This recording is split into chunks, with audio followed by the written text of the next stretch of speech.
Today, I will be sharing one of the most exciting parts of my trip because I was finally traveling through the Orinoco River. It flows through thick rainforest and the flooded grasslands.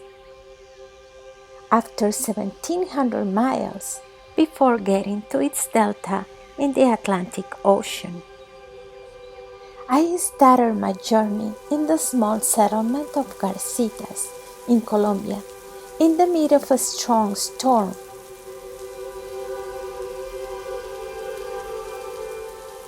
It was my first encounter with the gigantic river wrapped in mist and waves of rain. The rain fell heavily.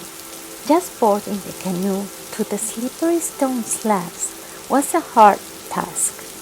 I could barely move with all the gear I was wearing, my raincoat, the life jacket, and the big dry backpack with all my photographic equipment.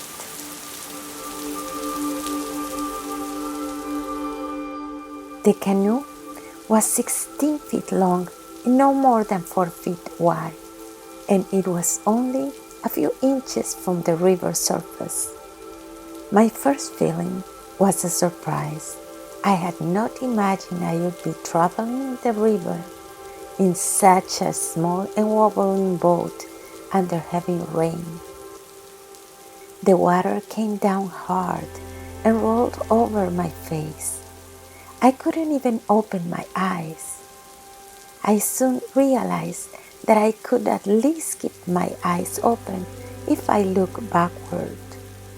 I turned around at the risk of unbalancing the fragile boat and sat facing the boatman, who was concentrating in operating the outboard motor and avoiding the rocks and large logs carried by the river. The thick fog and the curtain of rain did not allow me to see more than a couple of feet away. And meanwhile, the canoe was filling with water. I soon understood that one of my responsibilities as a passenger was to bail out the water with a plastic container. There was so much water falling inside that it became an endless task. After several hours of navigation, we stopped to stretch our legs in a building eaten away by time. A drizzle accompanied us to visit this old and reckless building. The large concrete construction, built by a Catholic priest in the mid-20th century, housed almost 600 young people from the streets of Bogotá to rehab them from drug addictions. We walked through the long halls and endless bedrooms where I saw hundreds of rusty metal structures of what had once been bunk beds. I had an inexplicable sense of anguish. The crumbling building had plants sticking out from the windows, and birds and insects drift through the rooms. While walking in this place, I could feel the pain hiding within its walls. A couple of murals with peeling paint showed gestures and circus clowns that couldn't help brighten my feelings.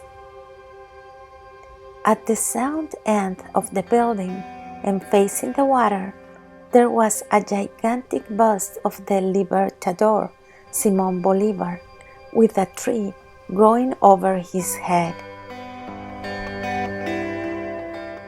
The property had large mango trees loaded with still green fruit, and their abundance contrasted with the building's decline.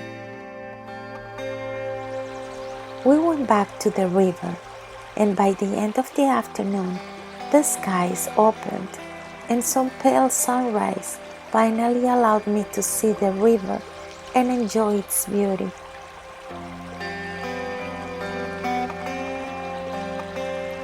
I remember Humboldt's beautiful descriptions, and I felt I was reliving his adventure. The river slid smoothly. The current was invisible. The calm waters shone under the soft light filtered by the clouds. The canoe sometimes spotted one of the banks or crossed to the other, following an invisible channel that only the boatman seemed to perceive. As we got closer to the banks, I could see the trees that were no longer wrapped in mist. It was a thick and compact jungle in which the vegetation hung down to the water and the climbing plants covered any gap between the trees. As we kept navigating, I saw large stones on the shores. From a distance, they looked like large mammals sunbathing on the beach. The contrast between their smooth surface and light colors to the dark green of the jungle and the luminous blue of the waters was breathtakingly beautiful.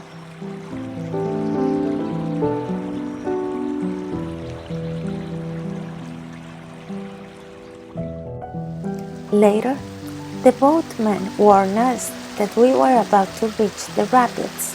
The boat would shake vigorously due to the currents. From afar, I could see the spray and the waves. Then I saw the great whirlpools on the water's surface as we got closer. I was a bit scared, but it passed soon. It was fascinating being surrounded by the current. The water looked like boiling water with bubbles coming from the bottom of the river. Being there was so great that my fear dissolved, and I could concentrate on preserving those moments with my camera.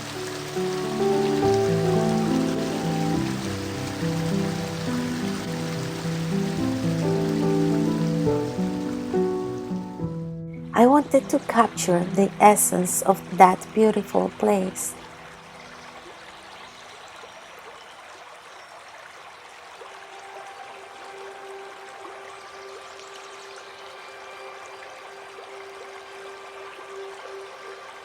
The sky began to turn colorful, and we finally arrived at the Pedro Camejo Island, where we would be camping for the following 3 days.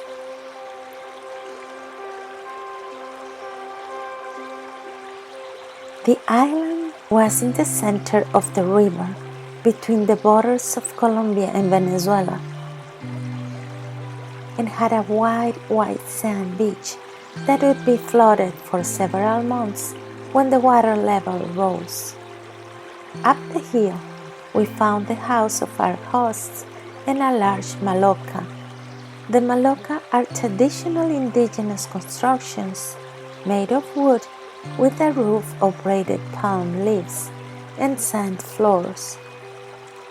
This one had no walls, and under its roof we found our tents. As soon as my guide assigned me one, I organized my mat, hung my wet clothes, and started exploring the surroundings under the dim and beautiful twilight.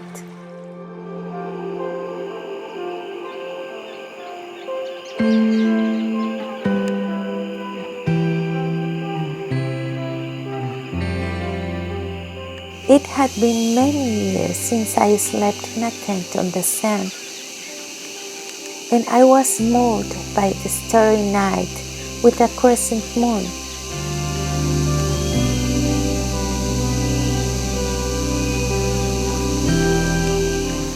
Feeling the warm sand under my body and listening to the distant sounds of the night, the cicadas, the birds, the river, and the wind shaking the palm trees. I remember the many times I went camping with my family when I slept lulled by the waves of the Caribbean Sea and enjoyed the full moon shining on the sea. Although It was in another place and in another time I felt at home and fell asleep.